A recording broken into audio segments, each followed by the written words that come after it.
ये बात आज से करीब 30 साल पहले की है। मेरे गांव की ही बात है, जो बिहार में है। उन दिनों हमारे गांव में बिजली नहीं थी।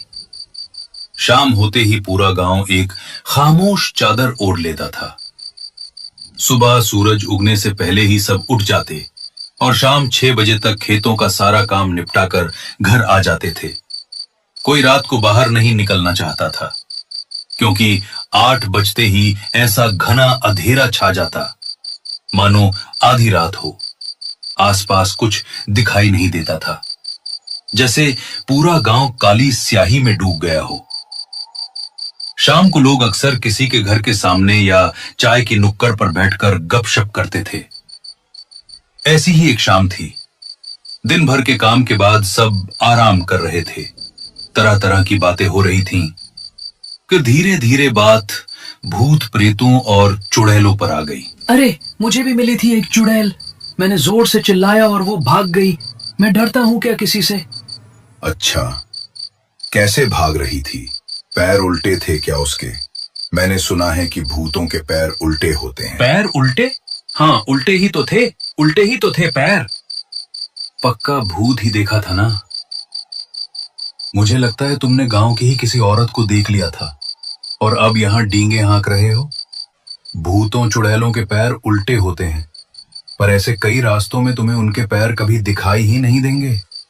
बड़ा मुश्किल है ऐसे उनके पैर कहीं देख पाना। और हाँ, अगर सच में कभी किसी आफत से पाला पड़ जाए तो वो तुम्हें कितना भी बुलाए, कितना भी आवाज दे, उसका जवाब मत देना और ना ही तुम उसे बुलाना, वरना तो फिर खैर नहीं। काका, उनकी आवाज पर कौन जवाब देगा भला? कोई पागल थोड़ी ना है। वो अपनी आवाज में थोड़ी ना बुलाते हैं। वो तो तुम्हें किसी जाने पहचाने दोस्त या रिश्तेदार की आवाज में बुलाते हैं, तभी तो लोग उनका जवाब दे देते हैं। किसी रास्ते पर जा रहे हो और पीछे से कोई बुलाए तो मुड़ना मत, चलते जाना। क्यों काका, क्या आपने देखा है कोई भूत प्रेत अपनी आंखों से? सिर्फ देखा ही नहीं है, बल्कि मौत के हाथों से अपनी जिंदगी छीन कर लाया हूं। क्या हुआ था काका आपके साथ? बताइए ना काका।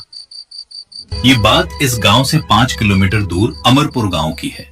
जब मैं जवान था, एक बार मैं ऐसे ही चला जा रहा था। आसमान की ओर देखा। राख के रंग का आसमान बादलों से घिर रहा था।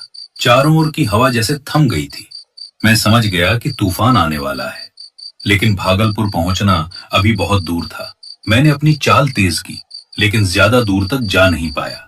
अचानक जोर का तूफान आ गया, साथ ही लगातार तेज बिजली कड़कने लगी और थोड़ी ही देर में मूसलाधार बारिश शुरू हो गई। सामने का रास्ता बारिश की मोटी परत में छिप गया।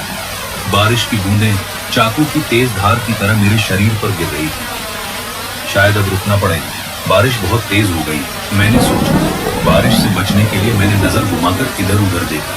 तभी मेरी नजर एक पुराने खंडहर नुमा घर पर गई। गलती से दाहिनी ओर जाने की जगह मैं बाईं ओर मुड़ गया और अब जो घर मेरे सामने खड़ा था वो पूरी तरह खंडहर में तब्दील हो चुका था, मानो जैसे पहले कई सालों से ये घर वीरान पड़ा हो। उसकी काली दीवारें और टूटी हुई खिड़कियां डरावनी लग रही थी। मैंने इधर उधर देखा और महसूस किया कि शाम कब रात में बदल गई। मुझे लगा इस खंडहर में जाना सही नहीं और ये सोचकर मैं लौटने लगा। तभी एक आवाज सुनकर मुड़ा। रुकिए साहब बाबू। एक औरत लालटेन लिए घर के अंदर से बाहर आ रही है।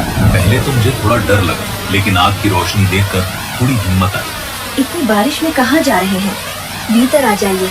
लेकिन तभी फिर से एक बार जोरदार बिजली गिरने की आवाज आई। बिजली के साथ ही और तेज झमाझम बारिश होने लगी। साहब, बारिश बहुत तेज हो गई है। साहब, जल्दी से अंदर आ जाओ। कोई और रास्ता न देखकर मैं उसके पीछे चलने लगा। घर के चारों ओर से अजीब अजीब आवाजें आ रही, जैसे कोई फुसफुसा रहा हो या कोई जानवर कराह रहा हो। ये कैसी आवाजें हैं? साहब, कोई जानवर होगा। आप उन पर ध्यान ना दीजिए, अंदर आ जाइए। मैं उस औरत के पीछे पीछे चल पड़ा। फिर एक कमरे में जाकर उसने बत्ती रख दी। कमरे में बस सामान के नाम पर एक चौकी पड़ी थी। मैं संकोच कर रहा था। यहाँ आकर बैठो साहब। मैंने पीछे आसमान की तरफ देखा तो अभी भी जोरदार बारिश हो रही थी। मैं न चाहते हुए भी वहां बैठ गया। वो औरत मुझसे 2 हाथ की दूरी पर खाट पर बैठी थी और मेरी तरफ देखते हुए कहा, साहब, डर लग रहा है क्या? एक गहरी सांस लेते हुए मैंने कहा, नहीं। मैंने चारों तरफ इधर उधर नजर घुमाकर देखा। मुझे उस घर में उस औरत के सिवा और कोई नजर नहीं आ रहा था।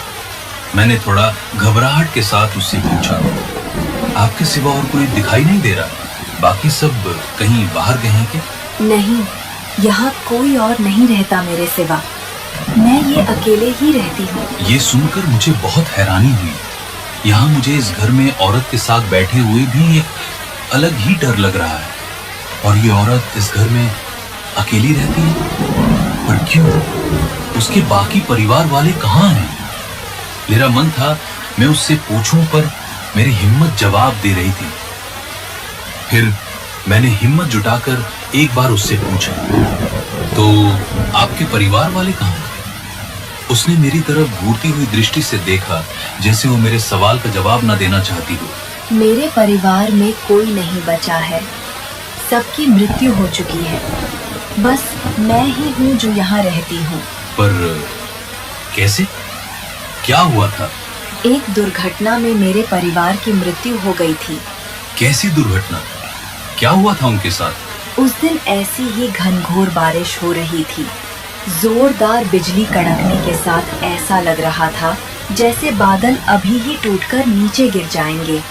उस जोरदार बारिश में कुछ मुसाफिर बारिश से बचने के लिए हमारे घर आए। दरवाजा मेरी दादी ने खोला था। काकी जी, बाहर बहुत बारिश हो रही है और आसपास कोई ढाबा भी नहीं है जहां हम रुक सकें। अगर आप थोड़ी जगह दे देती तो बस ये बारिश कम होते ही हम यहाँ से निकल जाएंगे। मेरी दादी को उन पर बहुत तरस आया और उन्होंने उन्हें घर में रुकने की इजाजत दे दी। वो लोग राहगीर थे, शायद सामान पहुंचाने ले जाने का काम करते थे।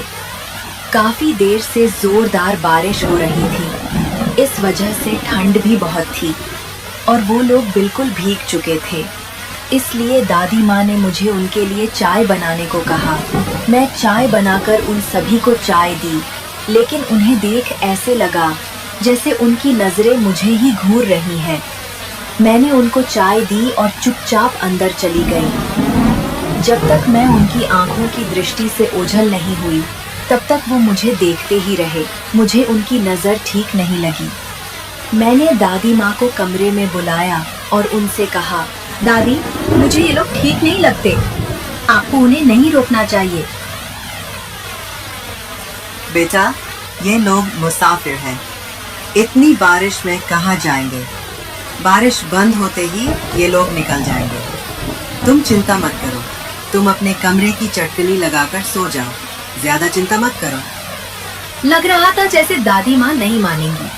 मैंने अपने कमरे में जाकर कमरे का दरवाजा अंदर से बंद कर लिया। 2 घंटे की नींद के पश्चात मुझे एक जोरदार चीख की आवाज आई। वो चीख बहुत भयानक थी, जैसे कोई किसी को मार रहा हो।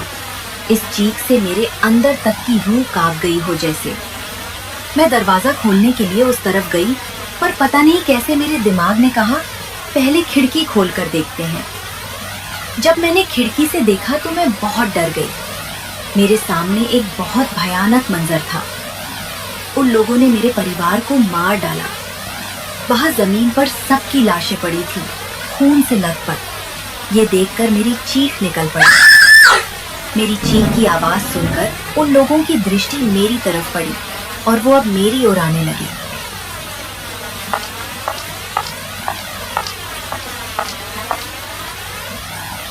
मैंने फटाफट खिड़की का दरवाजा बंद किया और दरवाजे से पीछे हो गई। उन लोगों ने जोर जोर से मेरा दरवाजा खटखटाना शुरू कर दिया। मैंने कहा, गेट खोलो मेरी रानी, अब गेट खोल भी दो जरा। देख, तेरे लिए मैंने तेरे सब घर वालों को मार डाला। अब तू मेरे साथ चल, मैं तुझे अपनी रानी बनाकर रखूंगा। चल, अब जल्दी से गेट खोल दे मेरी रानी। उनकी बातों से मुझे उनकी नीयत समझ आ गई थी। उन लोगों ने अब जोर जोर से गेट खटखटाना शुरू कर दिया, मानो जैसे अब दरवाजे का कुंडा टूटने ही वाला है। मैं बहुत डरी हुई थी। मैंने कमरे की दूसरी तरफ की खिड़की के पास खड़ी हो गई। जोर जोर से दरवाजे पर वार होने से दरवाजा खुल गया और वे लोग अंदर आ गए। मुझे कुछ समझ नहीं आया। मैं क्या करूं? मेरे पीछे एक खिड़की थी। मैंने उसी खिड़की से छलांग लगा दी और उसके बाद क्या हुआ, बताओ ना। सबके बाद वो लोग वहां से चले गए और इस तरह मैं अकेली रह गई।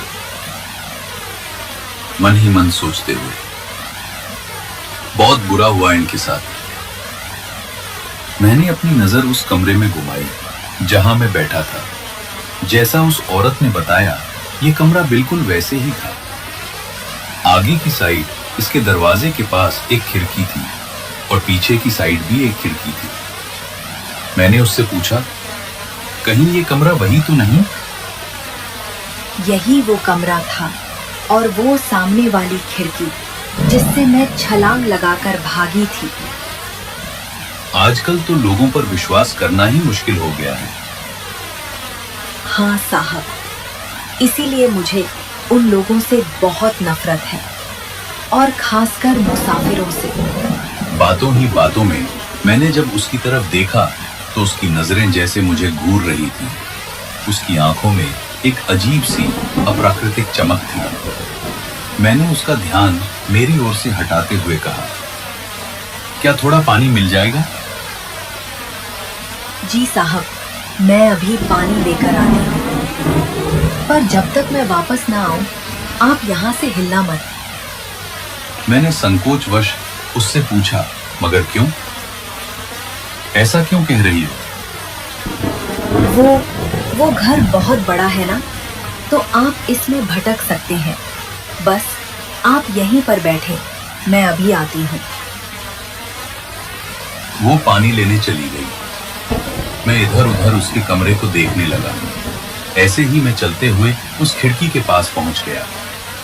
अभी भी भयंकर बारिश हो रही थी। जब मैंने नीचे की तरफ, आखिर कोई इतनी गहरी खाई से छलांग लगाकर बच कैसे सकता है? या तो वो लड़की मुझसे झूठ बोल रही है या फिर बात कुछ और है। मेरी धड़कनें अब बहुत तेज हो गई थी। अब मेरा दिमाग मुझे कुछ और ही समझा रहा था। शायद अब मैं समझ गया था और मैंने बिना इधर उधर देखे वहां से भागना शुरू किया। जैसे ही मैं कमरे में से भागा, उस लड़की की नजर मुझ पर पड़ गई। उसने पीछे से कहा, साहब कहाँ जा रहे हो? रुको, रुक जाओ। साहब कहाँ जा रहे हो? आप पानी नहीं पियोगे? इतना कहकर वो लड़की जोर जोर से हंसने लगी। उसकी हंसी बहुत भयानक थी, ऐसी कि हड्डियों तक को कंपा दे। भागते भागते मैं गेट के बाहर निकल गया और एक बार जब मैंने उसे पलट कर देखा, मेरे सामने एक भयानक सा दृश्य था।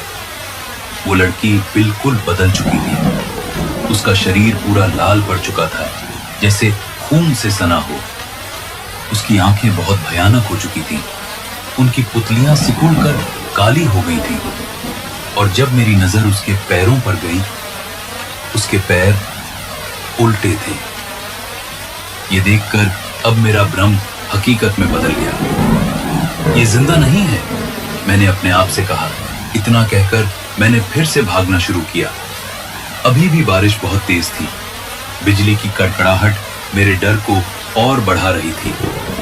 मैं अपनी पूरी ताकत लगाकर वहां से भागा, मानो आज जैसे जिंदगी की आखिरी लड़ाई हो। मेरी सांसें बिल्कुल फूल चुकी थीं। मेरी धड़कनें बहुत तेज हो चुकी थीं। मैं बहुत थक गया था, लेकिन मैंने हिम्मत नहीं हारी। मैं लगातार भागता रहा और आखिरकार भागते भागते मैं अपने गांव पहुंच गया। इसके बाद मैंने कभी भी उस तरफ जाने का साहस नहीं किया।